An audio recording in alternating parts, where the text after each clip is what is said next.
So hey guys, welcome to my YouTube channel. तो basically ये channel JEE mathematics के लिए है पूरा। एंड अब हम एक सीरीज स्टार्ट कर रहे हैं जिसके अंदर हम चैप्टर्स का क्विक रिवीजन करेंगे। सारी जो भी कंसेप्ट्स हैं उनको थोरोली देखेंगे। और तो सबसे पहले हमारे पास जो चैप्टर है that is quadratic equation. Quadratic equation.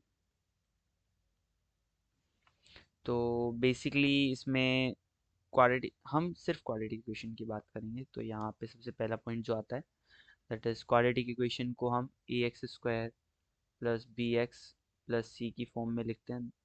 And यहाँ पे हमें पता है कि ए की जो वैल्यू है वो ज़ीरो नहीं होनी चाहिए, क्योंकि अगर ए ज़ीरो हो गया तो या तो ये लीनियर होगा या फिर ये कांस्टेंट होगा। And A comma B comma C जो है वो रियल नंबर भी होने चाहिए। This will be the quadratic equation.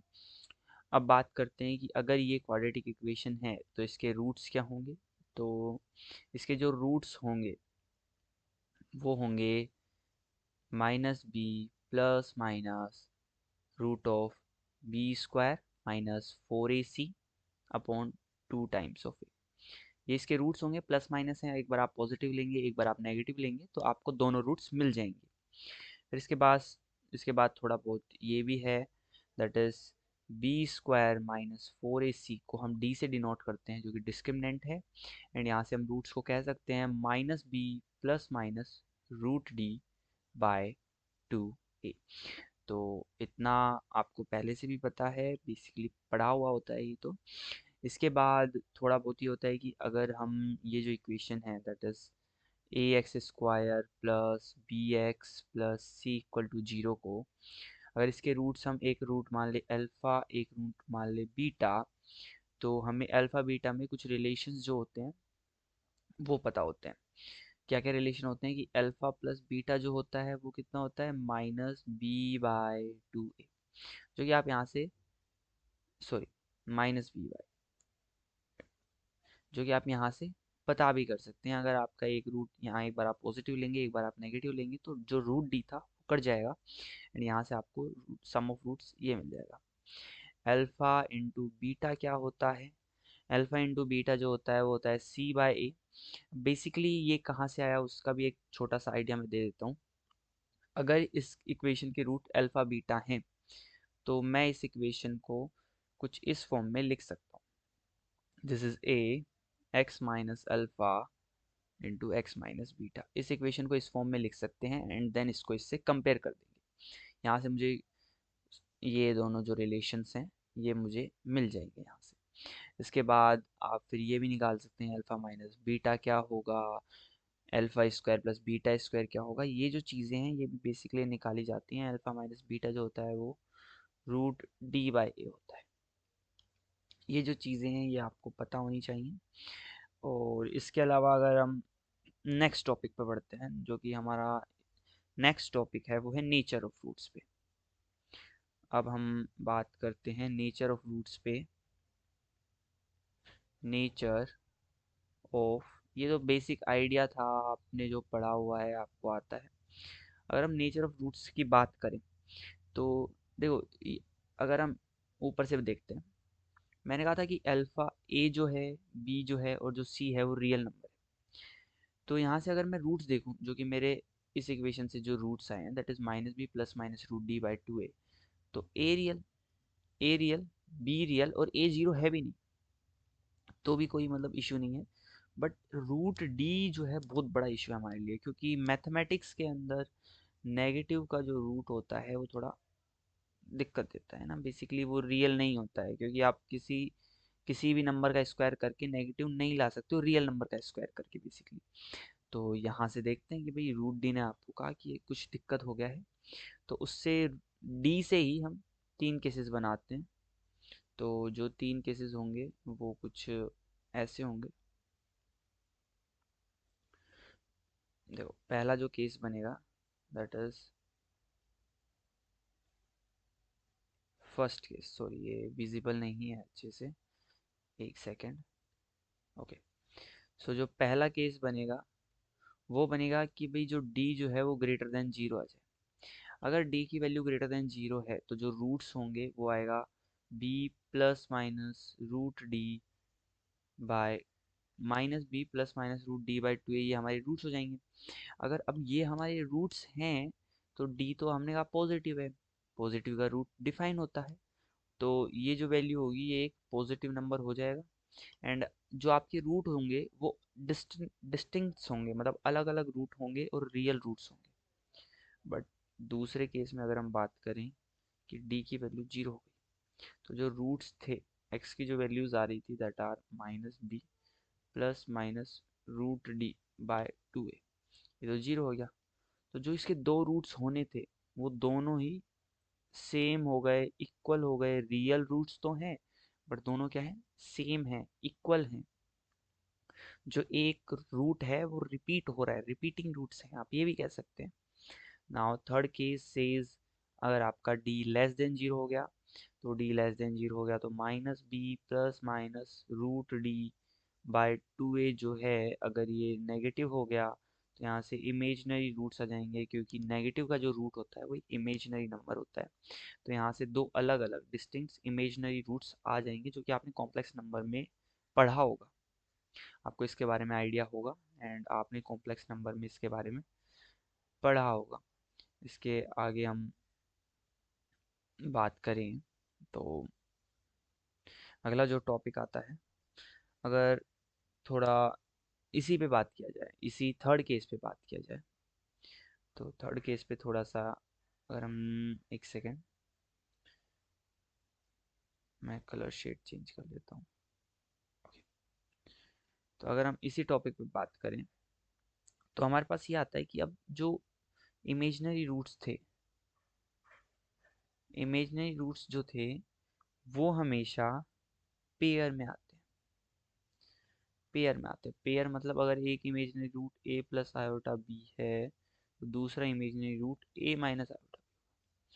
तो उसने कहा ये तो देखो कॉमन सेंस की बात है, बेसिकली इतना सोच भी सकते हो, इमेजिनरी पार्ट तो सिर्फ और सिर्फ यही क्रिएट कर रहा है, डी ही क्रिएट कर रहा है, और डी के साथ एक बार प्लस है एक बार माइनस है, तो बेसिकली यही ये चीज़ें सही हैं, ये समझने की बात है। बट बेसिकली क्वेश्चन में क्या होता है कि आपको एक रियल जिसके कोफिशिएंट्स रियल थे उस क्वाड्रेटिक इक्वेशन का एक इमेजिनरी रूट दे देगा, एंड आप सर्च करेंगे कि यार दूसरा रूट तो हमारे पास है ही नहीं, तो आपको जस्ट थोड़ा सा आइडिया लगाना कि यार दूसरा तो उसका जस्ट पेयर आएगा, तो मतलब जो भी आपका प्लस था वहाँ माइनस हो जाएगा, बेसिकली इमेजिनरी नंबर जो था।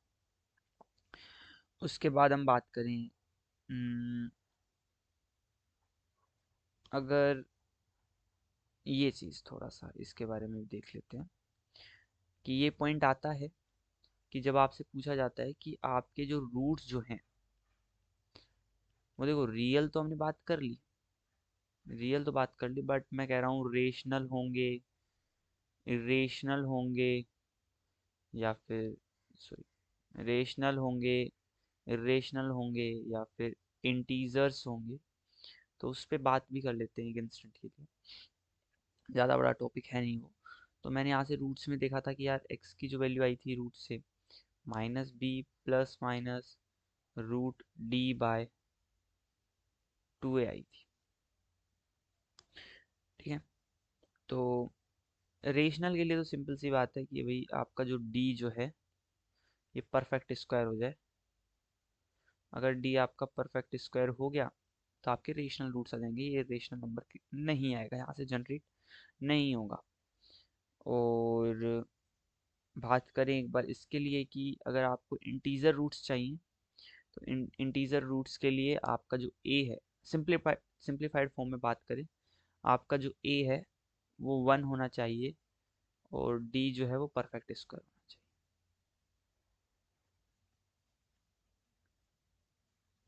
ए जो है वो 1 होना चाहिए और डी जो है परफेक्ट स्क्वायर होना चाहिए। अगर ऐसा होता है तो आपको इंटीजर रूट्स मिल जाते हैं। कैसे मिलते हैं वो थोड़ा मतलब इजी टू अंडरस्टैंड है, मैं जस्ट एक छोटे से पॉइंट में बता देता हूँ। अगर आप फिर आपकी एक्स की वैल्यू क्या आएगी, अगर आपका ए जो है वो 1 है तो एक्स की वैल्यू आएगी -b + -√d, क्या होता है b² - 4c/2। अब देखो, मैंने क्या माना कि मेरे पास दो केसेस बचते हैं ओवरऑल। फिर भाई ए तो वन रख दिया, अगर बी या तो ओड हो सकता है या फिर बी इवन हो सकता है। अगर बी ओड है तो ये वैल्यू ओड हो गया, बी स्क्वायर भी ओड हो गया, ये तो हमेशा इवन रहेगा, और ये परफेक्ट स्क्वायर भी है। इंटीजर्स होना चाहिए, मैंने शायद उस पर बात नहीं किया कि ए बी सी जो हैं ये इंटीजर्स होने चाहिए। अच्छा, मैं तभी सोच रहा हूँ कुछ मिसिंग है, दैट ये इंटीजर्स होने चाहिए, तो प्राइमरी कंडीशन है। एंड हाँ, और ए वन होना चाहिए। तो ए वन हो गया, बी और सी इंटीजर्स होने चाहिए। तो बी अगर ओड नंबर है, बी स्क्वायर भी ओड होगा, और ये हमेशा इवन होगा। तो ये बेसिकली यहाँ से मुझे अगर परफेक्ट स्क्वायर आएगा तो वो ओड ही आएगा, और ओड में प्लस माइनस करेंगे हम कुछ भी, ओड में अगर प्लस माइनस ओड करेंगे तो हमें इवन मिलेगा, इवन का टू से डिवाइड चला जाता है तो ओवरऑल मुझे इंटीजर मिलेगा। सेम आप इवन अगर बी होगा इवन तो भी आप सेम सोच सकते हैं, इसी तरह से सोच सकते हैं इसी पे। एंड इसके अलावा एक जो इक्वेशन होती है वो हमने ऊपर डिस्कस कर लिया है उस पॉइंट के बारे में, that is x minus alpha. Equation जो होती है a x square plus B x plus c जो है, इसको हम अगर इसके अल्फ़ा बीटा रूट्स हैं तो a times x minus alpha into x minus beta की फॉर्म में रखते हैं, अगर इसके अल्फ़ा बीटा रूट्स हैं तो। और अगर इसका लीडिंग कोफिशिएंट जो कि ए के एक्स स्क्वायर के जो साथ रहता है जो कि ए है, अगर वो वन हो जाएगा तो वहाँ से आप इक्वेशन लिखेंगे कि जो इक्वेशन बनती है वो बनती है X square minus sum of roots into X plus product of roots. ठीक है, ओके। अच्छा, अब थोड़ा सा बात करते हैं, इस चीज़ पे भी आता है कि आइडेंटिटी क्या होती है। व्हाट इज़ आइडेंटिटी, हम आइडेंटिटी क्या होती है। तो बेसिकली आइडेंटिटी एक ऐसी चीज़ होती है जो हर वेरिएबल के लिए, हर एक्स के लिए सेटिस्फाई करती है। तो भाई इसका क्वाड्रेटिक में कहाँ से आया आइडेंटिटी का यूज़। तो बेसिकली क्वाड्रेटिक जो है, मैंने कहा ये अगर एक क्वाड्रेटिक है तो कहा कि इसके डिग्री जो है वो टू है, तो इसके मतलब इसके टू रूट्स होंगे, इसके दो सॉल्यूशन होंगे। बट मैं जैसे तैसे करके इसके तीन सॉल्यूशन निकाल देता हूँ, जैसे तैसे करके मैंने इसके तीन सॉल्यूशन निकाल दिए। अगर इसके तीन सॉल्यूशन आ गए तो इसका मतलब है इसके इनफाइनाइट सॉल्यूशन हो जाएंगे, और ये एक आइडेंटिटी बन जाएगी, मतलब ये फॉर ऑल एक्स सेटिस्फाई करेगा। बेसिकली आइडेंटिटीज जैसे ये एक्स प्लस वाई का whole square, X square plus Y square plus two X Y, ये हर एक्स और वाई के लिए सेटिस्फाई करता है ना, रियल एक्स और वाई के लिए।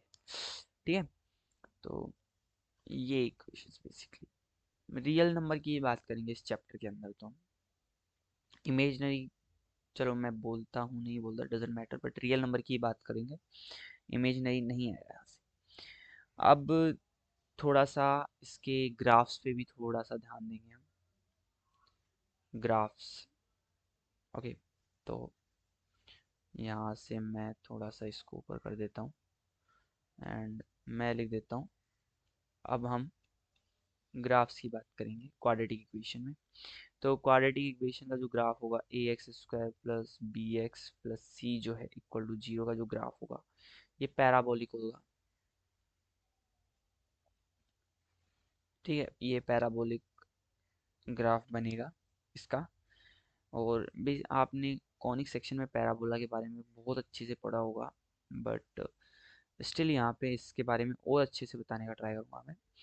तो इसके बारे में, इसका एक्सिस क्या होगा वो भी आपको पता होगा, क्योंकि यहाँ एक्स है। बेसिकली हम ग्राफ जो बनाते हैं वो वाई या फिर f x equal to a x square plus B x plus c का बनाते हैं, तो इसका एक्सिस वाई एक्सिस आ जाता है ना, वाई एक्सिस, क्योंकि इसका जो कर्व होता है वो कुछ ऐसा बनता है। देन इसके बाद, हाँ, अब देखो इसमें कुछ पॉइंट्स हैं, दैट इज ए अगर पॉजिटिव है, ए अगर नेगेटिव है। तो देखो अगर ए पॉजिटिव है तो मैं अगर ये निकालूं F of X when X tends to infinity, ये लिमिट में आ जाएगा, limit X tends to infinity, तो ये जो एफ एक्स होगा वो इन्फिनिटी की ओर जाएगा। क्यों जाएगा? क्योंकि एक्स स्क्वायर का डोमिनेंट रहेगा उस टाइम।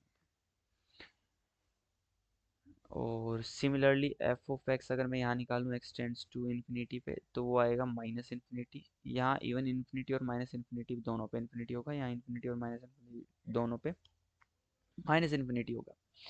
और ये एक जो है मिनिमम या मैक्सिमम वैल्यू अचीव करता है। ये जो कर्व होगा ये मिनिमम या मैक्सिमम वैल्यू अचीव करेगा। अगर ए की वैल्यू पॉजिटिव है तो वो मिनिमा होगा, और ए की वैल्यू नेगेटिव है तो वो मैक्सिमा होगा। ये जस्ट छोटा सा आइडिया है, बिल्कुल छोटा सा आइडिया है। अब ग्राफ्स के बारे में बात करते हैं। देखो सबसे पहला पॉइंट, मैंने मान लिया ए ग्रेटर देन जीरो है। अगर ए ग्रेटर देन जीरो है तो वो होगा opening upward graph. Opening upward graph होगा, ऊपर की ओर खुला हुआ ग्राफ होगा। अब उसमें देखो क्या क्या केसेस हो सकते हैं, मैं वो सारे केसेस पहले ग्राफ बनाऊंगा, देन आपको समझाऊंगा कि क्या ग्राफ जो है, कौन सा ग्राफ किस चीज़ को शो कर रहा है। तो ये एक्स एक्सिस है, ये वाई एक्सिस है। ठीक है, मैं बेसिकली सारे ग्राफ्स बनाने का ट्राई करता हूँ।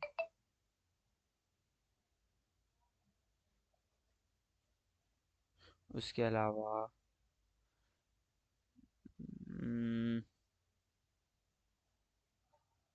इसके अलावा मोस्ट प्रोबेबली ये इनफ है समझने के लिए, इतने ग्राफ्स इनफ रहेंगे। ठीक है, okay, that's quite good enough. इतना इनफ है ग्राफ्स के नेचर को समझने के लिए। अगर कुछ मुझे मिसिंग लगेगा तो मैं स्टिल बता दूंगा अभी। देखो, अगर इस ग्राफ की बात करें तो ये इसका अल्फा है, ये इसका बीटा है। अच्छा, अब एक बार ग्राफ में हम थोड़ा सा और ऊपर आके देख लेते हैं। A x square plus B x plus c है वाई की वैल्यू। तो what will be the value of y of zero? That is c. C है ये। वाई ऑफ जीरो क्या होगा? सी। जहाँ पे ये वाई एक्सिस को, एक्स इक्वल टू जीरो मतलब वाई एक्सिस को कट करता है, वो पॉइंट सी होता है। और अगर इसके हम रूट्स निकाल लें अल्फा बीटा, तो वो क्या आ जाएंगे? एक्स एक्सिस पे जहाँ ये ग्राफ कट करेगा। तो यहाँ से देखो हमें क्या क्या पता चला। ये अल्फा बीटा है, यहाँ से मैं कह सकता हूँ अल्फा और बीटा दोनों पॉजिटिव हैं। यहाँ से मैं कह सकता हूँ ये सी है, सी भी पॉजिटिव है। तो देखो इस अगर ये पहला है तो देखो मैं थोड़ा नीचे लिख देता हूँ। पहले ग्राफ से हम क्या क्या कह सकते हैं कि भैया हमारा अल्फा कोमा बीटा दोनों रूट जो हैं वो पॉजिटिव हैं। फिर इसका मिनिमा कहाँ आ रहा है? अगर आप ऑब्जर्व कर पा रहे हैं तो इसका मिनिमा कहाँ आ रहा है? इसका मिनिमा ये है। ठीक है, अच्छा इसके बारे में अभी बात नहीं किया है तो थोड़ा बाद में बात करते हैं। ठीक है, दूसरा पॉइंट हमने क्या कहा कि जो इसका सी है वो भी ग्रेटर देन जीरो है। अगर अल्फा और बीटा दोनों पॉजिटिव हैं तो अल्फा प्लस बीटा भी ग्रेटर देन जीरो होगा। अच्छा, ए ग्रेटर देन जीरो है, पहली पता है नहीं ये बात तो। ओके, तो उसके बाद अल्फा प्लस बीटा क्या हो गया? ग्रेटर देन जीरो हो गया। तो यहाँ से minus be greater than zero होगा, इसका मतलब बी लेस देन जीरो। तो यहाँ से बी का नेचर पता चल गया, सी का नेचर पता चल गया, और ए तो हमारे पास था। सॉरी, ये पहले की बात थी। ठीक है, कर जाओ। ठीक, अब हम दूसरे की बात करते हैं, दूसरे ग्राफ की। अगर अब हम दूसरे ग्राफ की बात करें, अगर दूसरा ग्राफ कह रहा है कि भी मैं सिर्फ इसको टच करके जा रहा हूँ, मतलब था क्वाड्रेटिक बट इसका रूट आया एक ही, तो वो नहीं हो सकता, मतलब इसके रिपीटिंग रूट्स हैं। और रिपीटिंग रूट्स के लिए क्या केस बनाया था हमने कि भाई इसका डी जो है वो इक्वल टू जीरो है। ठीक है, डी इक्वल टू जीरो है, उसने यहाँ से सी भी हमें पता चल गया, सी ग्रेटर देन जीरो है, ए ग्रेटर देन जीरो है, और इसके रूट्स जो हैं वो पॉजिटिव हैं। दोनों ही रूट्स पॉजिटिव हैं, पॉजिटिव नेगेटिव कुछ भी हो सकता है, उस पर ज़्यादा मैंने डिस्कस नहीं करना चाहा। इसके रूट्स दोनों ही पॉजिटिव हैं, मतलब सम जो होगा माइनस बी बाई ए, ये आपका पॉजिटिव है एंड बी आपका नेगेटिव। ठीक है, यहाँ से ये आपकी केसेस आपको पता चल गए। अगर मैं तीसरे ग्राफ की बात करूं तो वो आप समझ गए होंगे कि भाई क्वाड्रेटिक है, एक्स एक्सिस को नहीं काट रहा, तो इसका मतलब इसके इमेजिनरी रूट्स होंगे, तो इसका डी लेस देन जीरो हो जाएगा एंड सी जो होगा वो ग्रेटर देन जीरो हो जाएगा। अगला फोर्थ केस की बात करें तो पता नहीं आप इसको क्या ही समझ रहे होंगे, मेरे हिसाब से आप समझ पा रहे होंगे। ये अल्फा और ये बीटा है, इन दोनों का यहाँ से यहाँ मैग्नीट्यूड सेम है, ठीक है। तो ये कुछ यहाँ इसका मिनिमम मिल रहा है, तो ये एक्स स्क्वायर इक्वल टू के की इक्वेशन होगा कुछ ऐसा, ठीक है। Easy to understand.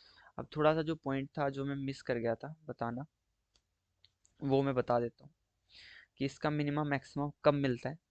तो बेसिकली वो डिफरेंशिएशन में होता है कि हम अगर अगर हम इसको डिफरेंशिएट करते हैं तो हमें वहाँ उसका मिनिमम मैक्सिमम मिलता है। तो जो पॉइंट ऑफ मिनिमम मैक्सिमा जो भी होता है, पॉइंट ऑफ मिनिमा या मैक्सिमा या फिर एक्सट्रीमम पॉइंट भी बोल सकते हैं उसको, उसको डिफरेंशिएट करेंगे पहले हम इक्वेशन को a x square plus B x plus C equal to zero का एक्स के रिस्पेक्ट में डिफरेंशिएट करेंगे। यहाँ से एक्स की वैल्यू जो आएगी माइनस बी बाई टू आती है, ठीक है।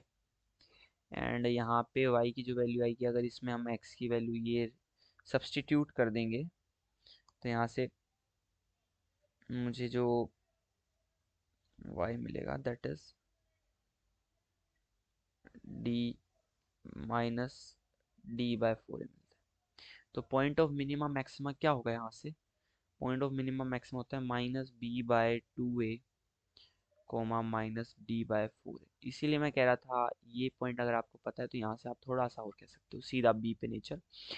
बी पे आप सीधा क्या कह सकते हो यार, देखो कि जैसे ये पॉइंट है मुझे दिख रहा है यहाँ मिनिमम मैक्सिमम पॉजिटिव है, मिनिमम मैक्सिमम जो इसका मिनिमा है उस पे उसका एब्सिसा जो है पॉजिटिव है, मतलब माइनस बी बाई टू ए जो है इसका पॉजिटिव है, मतलब इसका जो बी जो है वो नेगेटिव है। इसी ग्राफ को मैं ऐसे भी बना सकता था, यहाँ बी जो था वो ग्रेटर देन जीरो हो जाता, ठीक है। सेम जो केसेस हैं वो ए लेस देन जीरो के लिए बनेंगे, जो कि अप ओपनिंग डाउनवर्ड्स होगा, वो आप सिमिलरली सोल्व कर सकते हैं। इजी टू अंडरस्टैंड है, उसमें कोई बड़ा है नहीं, बट आपको सारे जो चीज़ें हैं वो समझ में आनी चाहिए, सारी चीज़ें पता होनी चाहिए रिलेटेड जो हैं, इससे आपको समझना चाहिए।